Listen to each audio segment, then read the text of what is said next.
아멘. 우리 하나님 말씀 찾을 때 로마서 3장 21절로 24절 말씀입니다. 로마서 3장 21절로 24절 한 절씩 교독하겠습니다. 제가 먼저 21절 봅니다. 이제는 율법 외에 하나님의 한 의가 나타났으니 율법과 선지자들의 증거를 받은 것이라.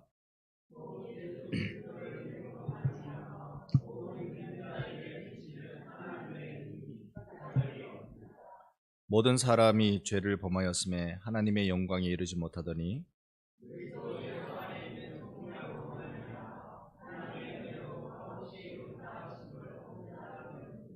아멘.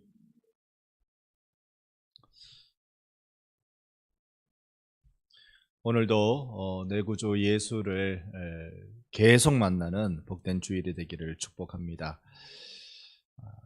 이제 우리 이 크리스천 베이직 이 부분 구원에 관한 믿음의 핵심, 그 두 번째 구원이란 무엇인가에 관하여 이제 둘째 시간을 가지려고 합니다. 오늘은 구원의 판결 부분에 대해서 말씀을 좀 같이 드리려고 합니다. 오늘 내용은 내가 받아 누리는 이 구원이 어떻게 이루어지는가, 그 근원적 질문, 즉 하나님은 죄를 어떻게 보고 계시길래 구원이 이렇게 이루어졌는가, 그 부분을 우리 같이 좀 살펴보게 될 텐데요. 자, 여러분, 우리가 영적으로 하나님의 진노 아래 있었던 자라는 것, 영적으로 타락했다는 것, 그리고 우리 속에 죄가 드러나서 율법이 바라볼 때는 너 죄인이야 하는 그 정죄 속에 있다는 것, 이거 먼저 우리가 기억하고, 지난 시간에 우리가 했던 내용들이죠. 기억하고 이제 오늘 이 말씀을 한번 살펴보겠습니다. 자, 오늘 말씀을 보니까요, 읽어가는 중에 이제는 이라는 표현이 나옵니다. 이제는 이런 표현을 쓰면 교회 열심히 잘 다니는 사람들은 어떤 거 생각합니까? 이제는 이걸 생각하죠. 여기에 이제는 이라는 말은 영어로는 즉 그러나 지금 이런 뜻을 가지고 있습니다. 처음에는 보니까 별로였는데 보면 볼수록 그러나 지금 이렇게 말하는 거, 여러분, 처음에는 그 증상이 아주 심각해 보였는데 그러나 지금은 이렇게 말하는 거 말입니다. 경기가 너무 안 좋아서 처음 몇 년 동안은 너무 어려웠는데 그러나 지금 말하는 그런 의미가 여기에 그러나 지금이라는 뜻입니다. 그러니까 우리 부모님이 완강하게 복음을 거부하셨는데 그러나 지금은 이 말하는 그런 의미입니다. 그러니까 여러분, 우리가 지금 보아야 될 것은 내가 하나님 앞에 죄인이고 구원받을 소망이 전혀 없는데 그러나 지금은 이라고 하는 것, 여러분, 바로 이때가 여러분이 구원의 노래를 불러야 할 때인 줄로 믿습니다. 그러나 지금 예수 믿는 이때를 우리가 기억해야 됩니다. 여기에 이제 우리가 하나님의 의에 대해서 우리가 보게 되는데요, 하나님의 의라는 말은 세 가지로 기억해야 됩니다. 첫 번째, 하나님은 의로운 분이세요. 하나님은 의로운 분이시기 때문에 우리에게 의를 요구하십니다. 하나님은 우리에게 의를 요구하시기 때문에 우리에게 의를 주세요. 이걸 여러분 이 시간에 좀 비몽사몽간에 들어서는 절대로 안 돼요. 옆 사람을 한번 흔들어 봅시다. 중요한 거 합니다. 정신 차립시다. 자, 다시요. 하나님은 의로운 분이세요. 그러니까 의로운 분이시기 때문에 우리에게 의를 요구한단 말입니다. 우리에게 의를 요구하면 우리가 거기에 의해 반응할 의의가 하나도 없어요. 그런데 하나님은 우리에게 의를 어떻게 제공해 주세요. 그러면 우리가 의로울 수 있는 거잖아요. 자, 요 하나님의 의에 대해서 우리가 이런 생각을 갖고 이제 한 걸음씩 좀 나아가보는 시간을 갖도록 하겠습니다. 성경 말씀, 우리가 요 전에 우리가 읽었던 말씀에 보면 이 율법에 하나님의 한 의가 어떻게 됐어요?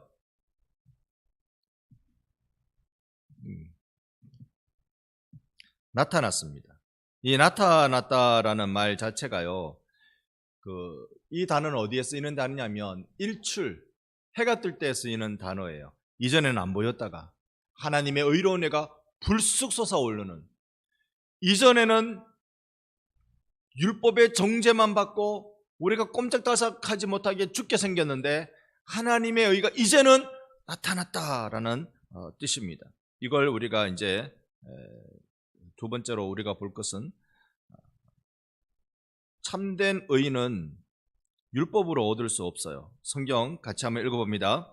내가 가진 의는 율법에서 난 것이 아니요 오직 그리스도를 믿음으로 말미암는 것이니 곧 믿음으로 하나님께로부터 난 의라. 아멘. 자, 하나님은 의로우시다. 우리에게 의를 요구한다.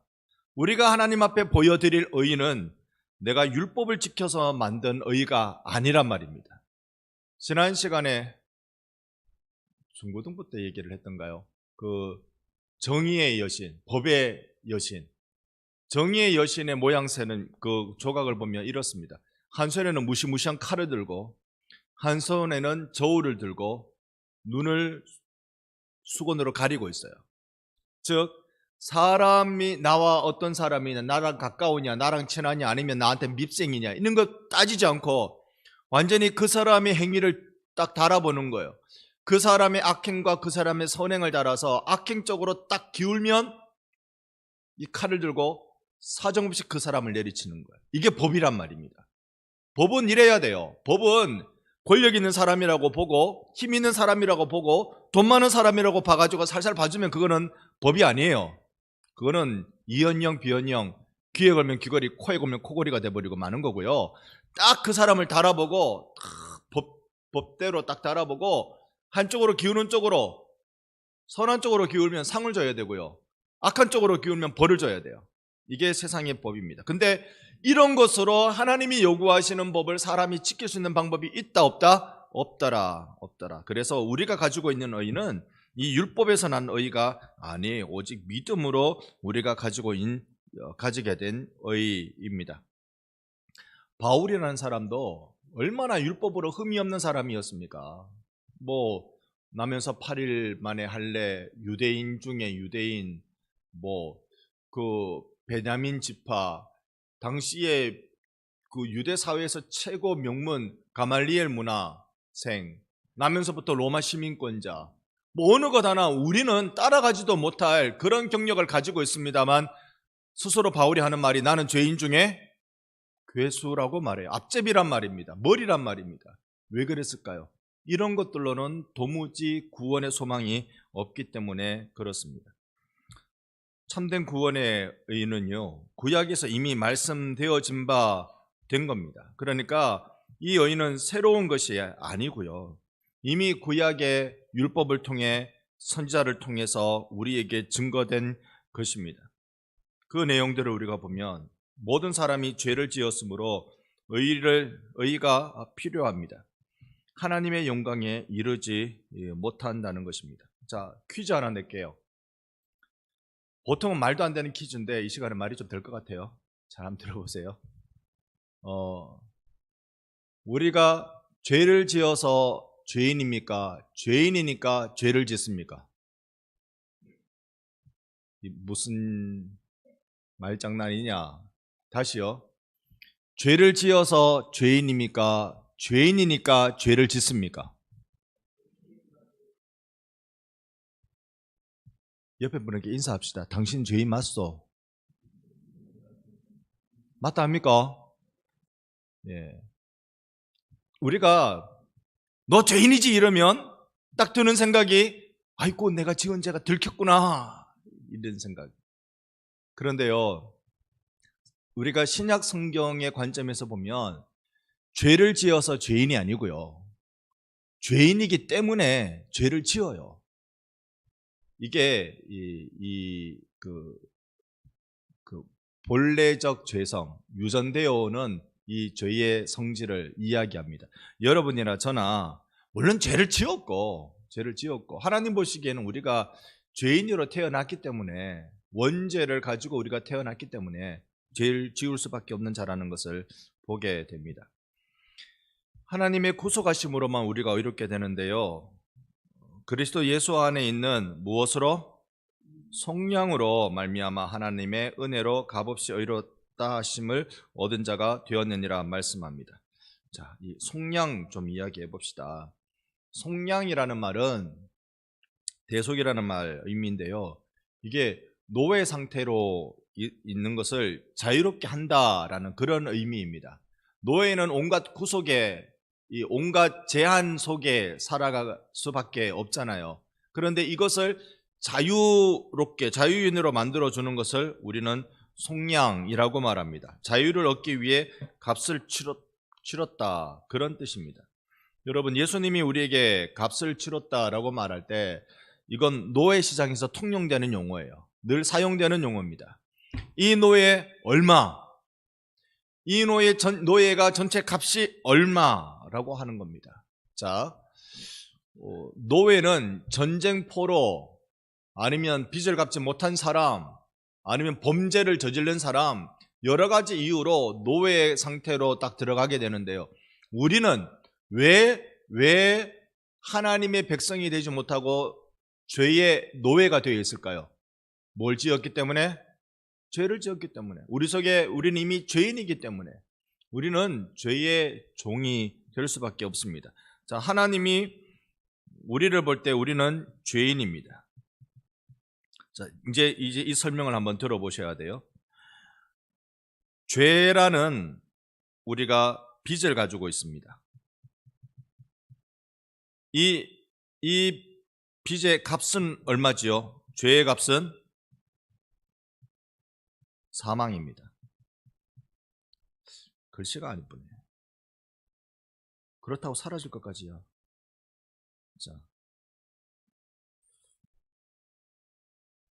자, 죄를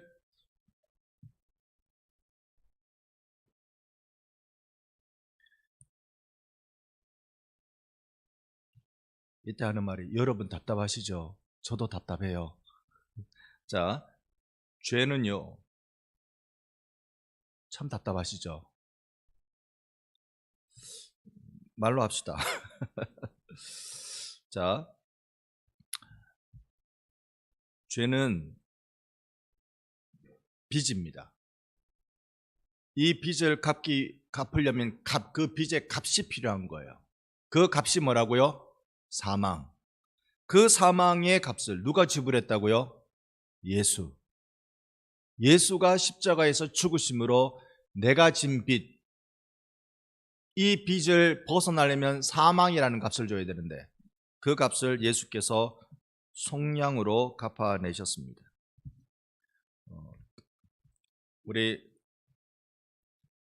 성경 말씀 같이 한번 이 마태복음, 오늘 오전에는 마가복음을 읽었습니다만 마태복음에 나오는 이 말씀으로 같이 한번 읽어봅니다. 인자가 온 것은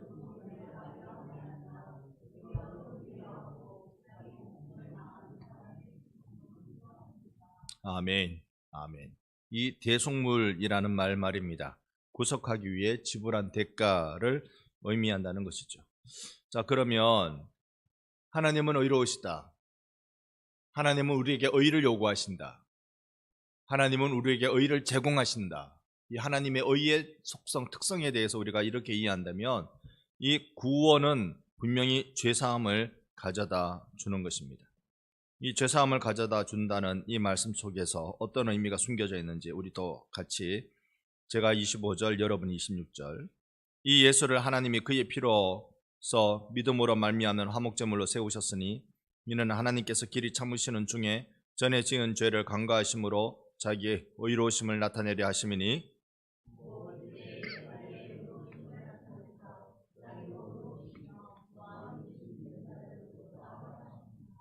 아멘. 하나님은 아들 예수를 뭐로 삼았어요? 화목제물로 삼았어요. 화목제물이라는 말은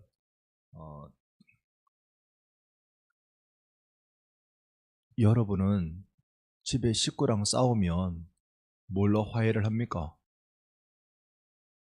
자, 집에 식구랑 싸우면 아무 말 안 하고 시간을 보낸다. 시간을 희생시키면서 시간으로 화해를 한다. 라고 하시는 분. 손은 안 되지만 대다수 이 방법 써요. 대다수 이 방법. 그러면 그걸로 화해가 됩니까? 시간으로 그 틀어진 관계를 메꿀 수 있습니까? 없어요. 그건 속에 이게 화든지 뭐든지 이게 차곡차곡 쌓는 일이지 그 시간으로 메꿔지지가 않습니다. 여러분 뭘로 하죠? 혹시나 내가 잘못했다고 사과를 한다. 그 방법 쓰세요? 사과를 먼저 하시는 분 리안이밖에 없어요. 네. 아니면 머리를 끌적끌적이면서 그냥 선물이나 원하는 것이나 좋아하는 음식이나 이걸 제공한다. 여러분 아무 곳에도 손을 안 대시는데요. 싸운 일이 없습니까? 싸우면 포기하고 삽니까? 화목제물로 우리가 예수께서 화목제물이 되어주셨다라고 합니다. 이 화목제물이란 말은 서로 화해하게 만드는 제물이란 말입니다. 그러니까 하나님과 우리 사이에 죄의 담이 있으면 하나님의 거룩이 죄를 만나면 뭐로 바뀐다고요? 분노로 바뀐다고요. 하나님의 거룩이 죄를 만나면 분노로 바뀌기 때문에 이걸 없애주는 이 죄의 문제를 해결해주는 대체제가 필요한 거예요. 그게 화목제물입니다. 화목제물 예수께서 친히 그 화목제물이 되어주셨다라는 겁니다. 이 단어가 헬라어입니다만 히브리어로 바뀌면 이 언약궤를 덮고 있는 속죄소 덮개를 의미합니다. 이 단어가 속죄소 덮개. 그래서 다 덮어준다. 인간의 모든 죄를 회개하는 심령마다 주님 앞에 나오는 심령마다 싹 다 덮어준다. 덮어준다. 오늘 예수께서 나를 덮어주신 은혜를 경험하는 이 시간 되기를 소망합니다. 그래서요 무죄한 분이 마치 죄 있는 것처럼 자발적으로 벌을 받으셨다.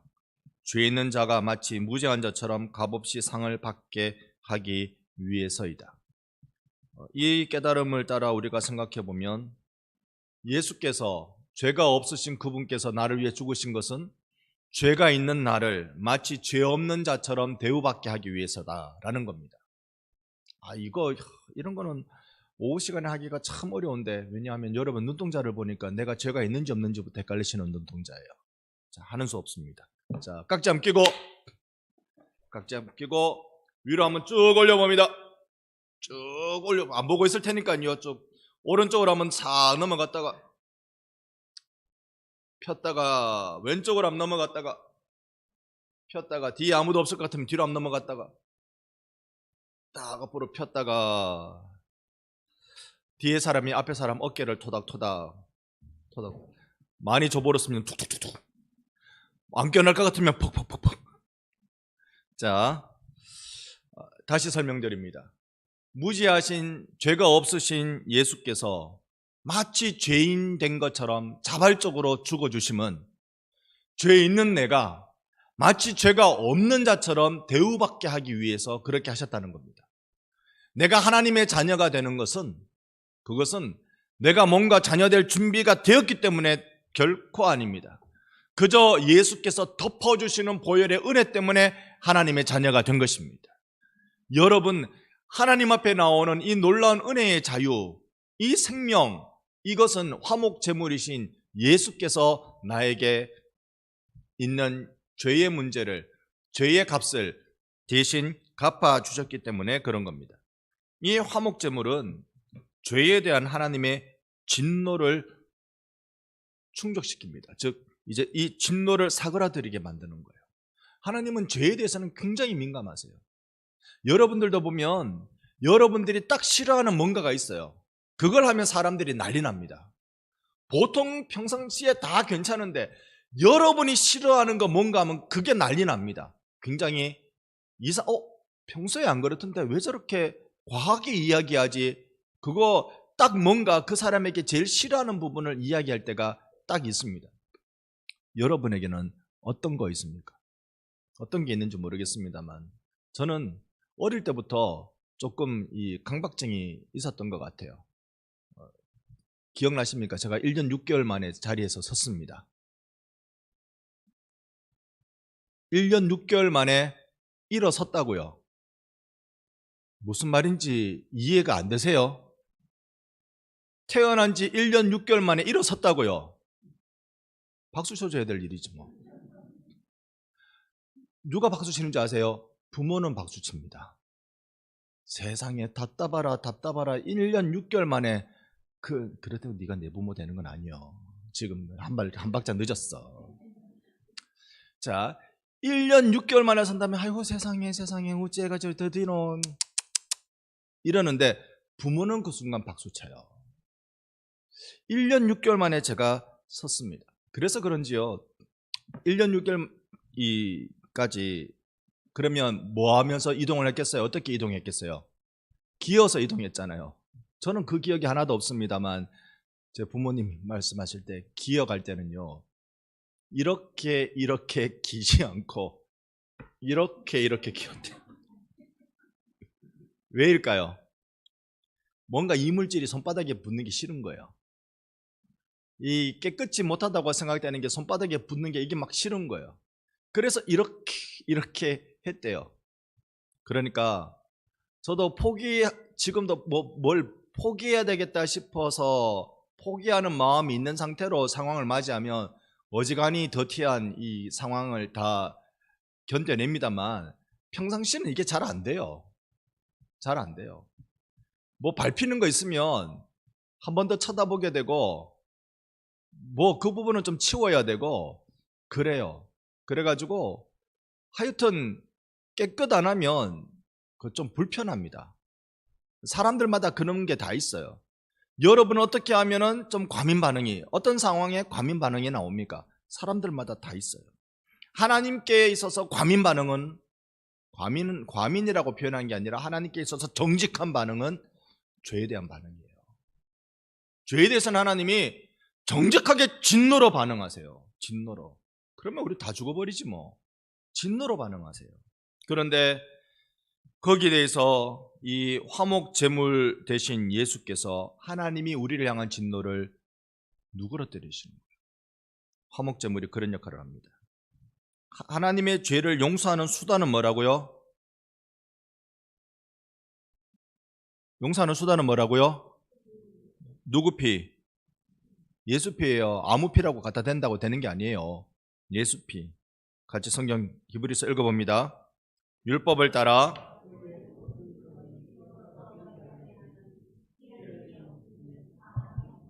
피로서 어떻게 돼요? 정결하게 돼요. 왜 피가 정결하죠? 구약에도 짐승피로 덮었습니다만 짐승피 그게 뭐라고 냄새만 나지 비린내만 나지. 왜 피로서 정결하게 되죠? 구약의 짐승피는 신약의 예수의 피를 의미하기 때문에 상징하기 때문에 이 짐승의 피가 효력이 있어서가 아니라 예수의 피의 효력을 땡겨다 쓴 거예요. 구약은 땡겨다 쓴 거예요. 그러니까 이 예수의 피로 다 정결케 하는 이유가 무엇일까? 예수께서 내 죄값을 대신 담당하셨기 때문에 예수의 피가 효력이 있는 겁니다. 그 다음 구절 말씀도 레위기 말씀도 같이 한번 읽어봅니다. 육체의 생명은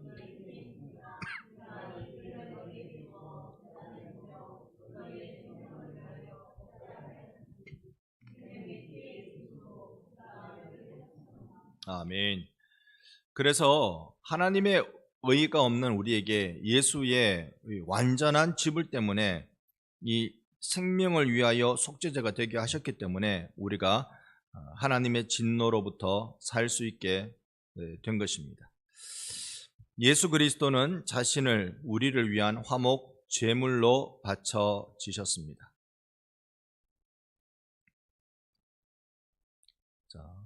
또 이 화목 제물이라고 말할 때 모든 사람을 위해 충분하고, 이제 이 부분도 조금 들으셔야 돼요. 모든 사람을 위해 충분하고 믿는 자에게 효력이 있습니다. 그래야 이 구절들이 이해가 돼요. 요한일서 그는 우리 죄를 위한 화목 제물이니 우리만 위할 뿐 아니라 온 세상의 죄를 위하심이라 라고 말씀합니다. 자, 이 구절 때문에요, 사실 우리는 예수교 장로회인데 기독교 장로회와 많은 갈등이 있습니다. 이런 식의 구절로 인하여서. 왜냐하면 소위 보편 구원론이라는 게 있습니다. 보편 구원론이라는 말은, 여러분, 예수께서 온 인류를 위해 죽으셨습니다. 맞습니까? 틀립니까? 맞는 것 같아요. 이 말씀을 보면, 그죠? 온 세상의 죄를 위하심이라고 말씀하셨어요. 자, 그러면 온 세상 모든 인류를 위해서 예수님 죽으셨으면 한 명도 빠짐없이 다 구원받아야 되죠. 그렇지 않으면 온 세상을 위해 죽으셨다는 말이 틀리게 되죠. 우리가 전도할 필요가 없어집니다. 저들이 우상을 믿던 타종교를 믿던 살인죄를 저지르던 무슨 일을 하든지 간에 예수께서 모든 인류를 위해 죽으셨다고 하니, 그러면 과거의 사람들도 미래의 사람들도 모든 이 땅에 태어난 모든 사람들이 다 천국 가는 구원을 받아야 이 말씀이 맞아요. 맞습니까? 제가 지금 드리는 말씀이, 나중에 결론은 따로 내겠지만 드리는 말씀이 이해는 되고 오시는 거예요? 자, 그 다음 구절을 봅시다. 밑에 디모데전서 4장 10절 시작.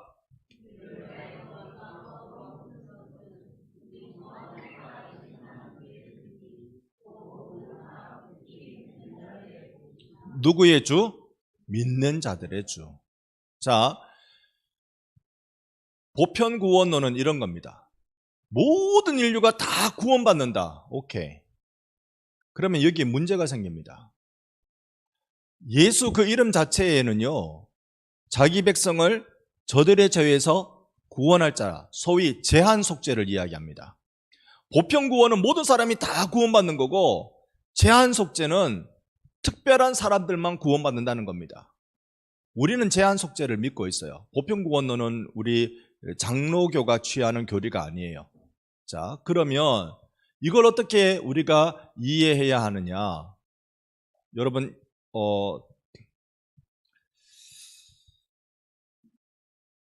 병원에 가서 약을 먹습니다. 아프니까 약을 먹어요. 그런데 이 약이 이 사람에게는 먹으니까 낫던데 저 사람에게 먹으니까 안 낫더라, 이런 거 경험한 적 있으세요? 이런 거 이야기 들어본 적 있으세요? 제가 기침 때문에 좀 약을 계속 먹습니다. A라는 병원에 가서 여기에 잘 낫는다 그래서 A라는 병원에 갔어요. 코 안에 뭘 넣기도 하고 이렇게 쳐다보기도 하고 그러더니 약을 줘요. 한 2주 받아 먹었어요. 그런데도 안 돼요. 약 끊으니까 바로 기침이 나요. 지금 B라는 병원에 갔어요. B라는 병원에 가서 지금 2주째 약을 먹고 있어요. B라는 병원에 간 건요, 우리 교회 저랑 같이 기침으로 고생하는 집사님이 그 병원에 갔더니 싹 나았대요. 그러니까 제가 따라갔지. 따라가서 한 주를 딱 먹었어요. 좀 괜찮네? 좀 기침이 좀 사라지네? 여러분, 그런 것 같지 않았습니까? 좀 사라지네 싶었어요. 이틀 약 안 먹으니까 웬걸요? 또다시 기침이 살살 나기 시작하는데 또 쫓아가서 약을 받아서 지금 2주째 먹고 있습니다. A라는 사람한테는 이 약이 직효인데 B라는 사람한테는 아닐 수가 있으면 이 약은 만병통치약이다, 아니다? 아니다. 예수의 보혈이 모든 사람에게 다 효력이 있다고 이야기하면 모든 사람이 다 구원을 받아야 돼요. 그런데 믿는 사람만 구원받으면 예수의 보혈이 온 인류를 위한 보혈입니까? 믿는 사람들만을 위한 보혈입니까? 그래서 이 부분을 이렇게 설명하는 거예요. 우리 예수 그리스도는 화목제물이신데 모든 사람을 위해 뭐하고? 충분하고 믿는 자들에게 효력이 있게 하신다라는 겁니다. 좀 요 구절 하나 때문에 보편 구원론, 제한 속죄론까지 말씀을 좀 드렸습니다만, 여러분, 예수의 피는요, 믿는 자에게 효력이 있어요. 믿는 자에게 효력이 있어요. 구원에 관한 한 그렇습니다. 그 다음에 예수의 우리에게 주시는 구원은 하나님과의 관계를 어떻게 한다? 회복시킨다. 성경,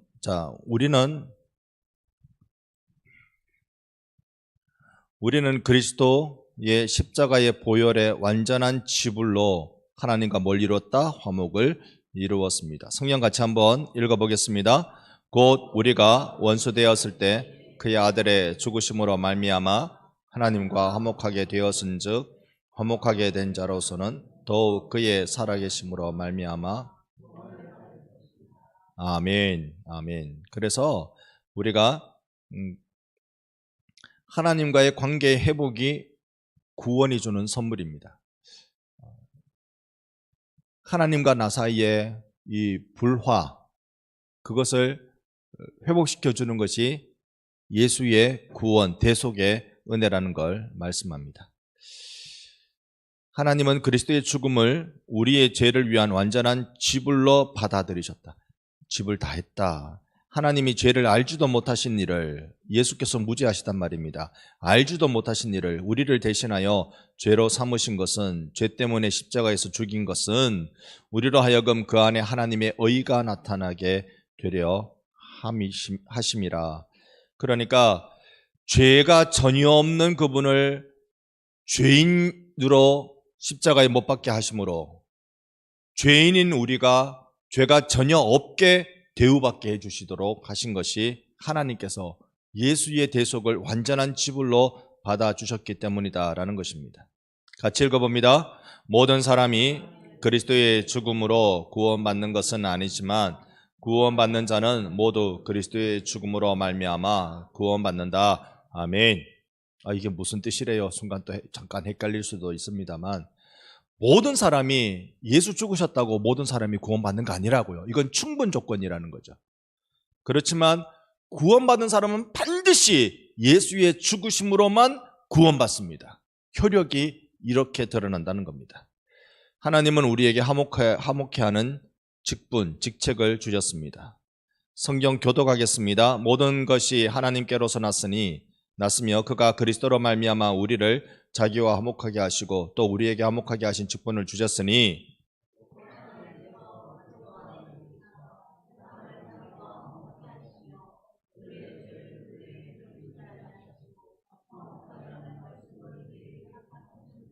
아멘, 아멘. 하나님은요 우리에게 화목하게 하는 직분을 주셨어요. 이걸 통해서 화목하게 하는 말씀을 우리에게 부탁해 하셨습니다. 여러분은 화목하게 하는 자입니다.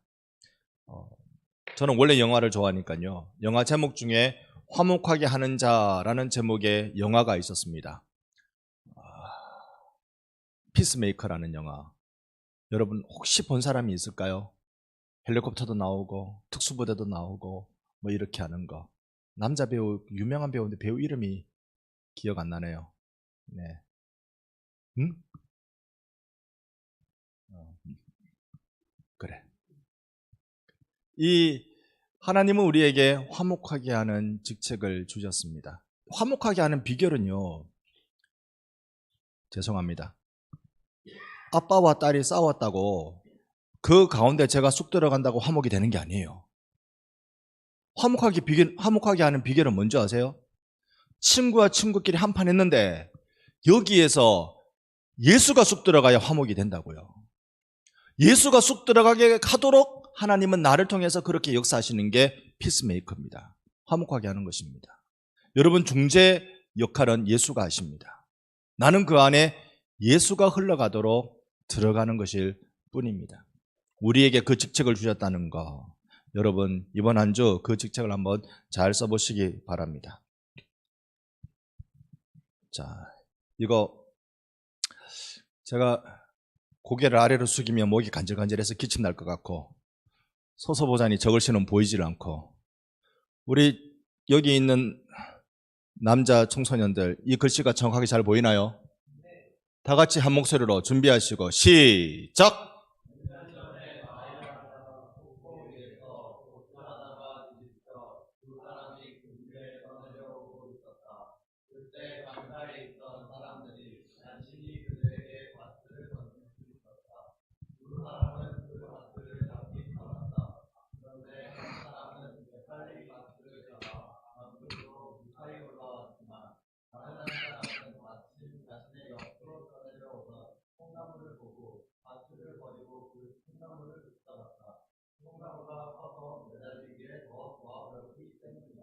그 다음은 이들을 빼고 우리 모두가 같이 한번 해봅시다.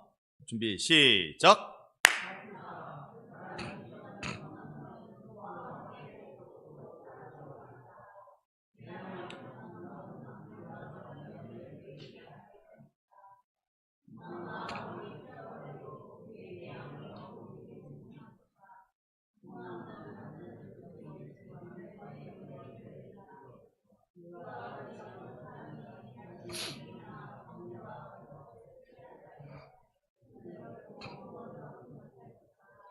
그런 것들은 그리스도와 우리를 연결시켜 줄 수 없기 때문이다. 자, 그래서요, 우리에게 제일 중요한 건 예수와 연결되어 있는 구원이라는 겁니다. 아무리 나를 안전하게 만들어줄 것 같은 큰 통나무가 내게 있다 할지라도 예수와 연결되어져 있지 않으면 우리에게 아무 의미가 없게 되는 것입니다. 그러나 믿음은 가느다란 끈처럼 보일지라도 강변에 있는 하나님의 크신 손 안에 있다. 그 연결하는 끈에 무한한 힘이 있기에 사람들을 파멸로부터 구할 수 있다. 오, 복된 믿음이여, 우리를 하나님과 연합시켜 주는도다. 우리 예수께 이제 연결된 사람, 구원의 줄에 연결된 우리들입니다. 여러분이 어떠한 인생을 살다가 예수 만나셨는지 모르지만 여러분, 세상이 내게 아무리 좋은 것 줄 것 같고요, 안전하게 만들어 줄 것 같고 이것만 있으면 될 것 같이 우리에게 말할지 몰라도 그게 예수께 연결되어 있지 않으면 아무 소용없습니다. 여러분과 제가 오직 예수께 연결되어서 그분만 붙들고 십자가 붙들고 살아가는 인생 되기를 주님의 이름으로 축복합니다.